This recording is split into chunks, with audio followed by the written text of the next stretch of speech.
The Tale of Mrs. Tiggy Winkle. Once upon a time, there was a little girl called Lucy who lived at a farm called Littletown.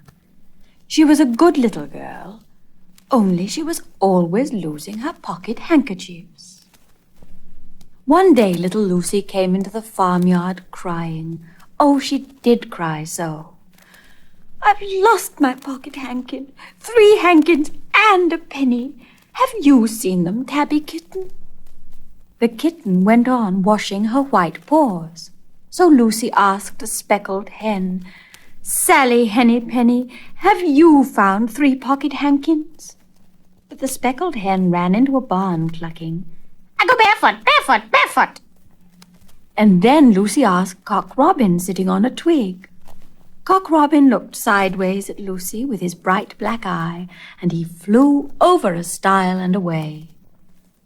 Lucy climbed upon the stile and looked up at the hill behind Littletown, a hill that goes up, up into the clouds as though it had no top. And a great way up the hillside, she thought she saw some white things spread upon the grass. Lucy scrambled up the hill as fast as her short legs would carry her. She ran along a steep pathway up and up until Littletown was right away down below. She could have dropped a pebble down the chimney. Presently she came to a spring bubbling out from the hillside. Someone had stood a tin can upon a stone to catch the water, but the water was already running over, for the can was no bigger than an egg cup, and where the sand upon the path was wet, there were footmarks of a very small person. Lucy ran on and on. The path ended under a big rock. The grass was short and green, and there were clothes props cut from bracken stems with lines of plaited rushes and a heap of tiny clothespins, but no pocket handkerchiefs. But there was something else, a door straight into the hill, and inside it someone was singing. "Lily white and clean, oh, with little frills between, oh, smooth and hot, red rusty spot, never here be seen, oh." Lucy knocked once, twice, and interrupted the song. A little frightened voice called out, "Who's that?"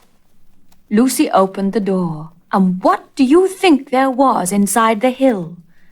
A nice clean kitchen with a flagged floor and wooden beams, just like any other farm kitchen.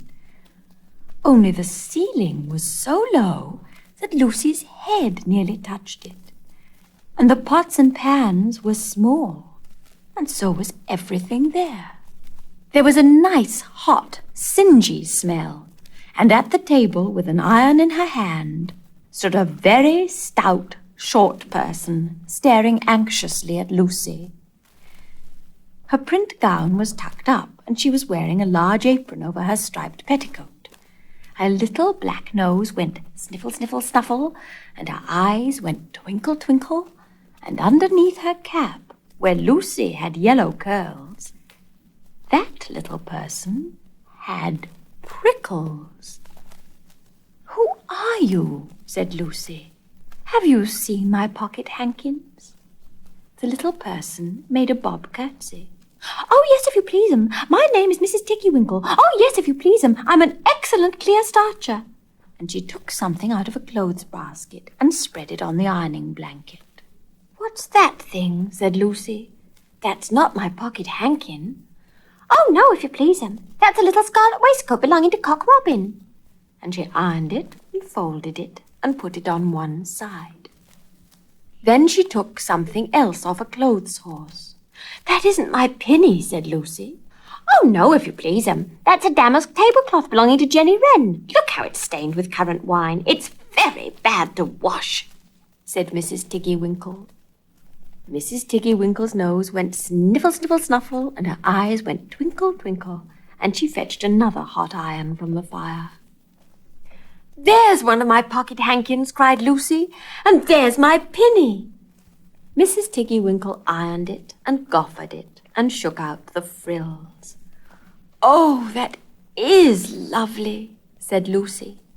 "And what are those long yellow things with fingers like gloves?" "Oh, that's a pair of stockings belonging to Sally Hennypenny. Look how she's worn the heels out with scratching in the yard. She'll very soon go barefoot," said Mrs. Tiggy Winkle.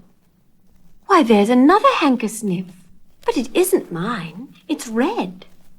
"Oh, no, if you please, that one belongs to old Mrs. Rabbit, and it did so smell of onions. I've had to wash it separately. I can't get out the smell." "There's another one of mine," said Lucy. "What are those funny little white things?" "That's a pair of mittens belonging to Tabby Kitten. I only have to iron them. She washes them herself." "There's my last pocket hankin," said Lucy. "And what are you dipping into the basin of starch?" "They're little dicky shirt fronts belonging to Tom Titmouse. Most terrible particular," said Mrs. Tiggy Winkle.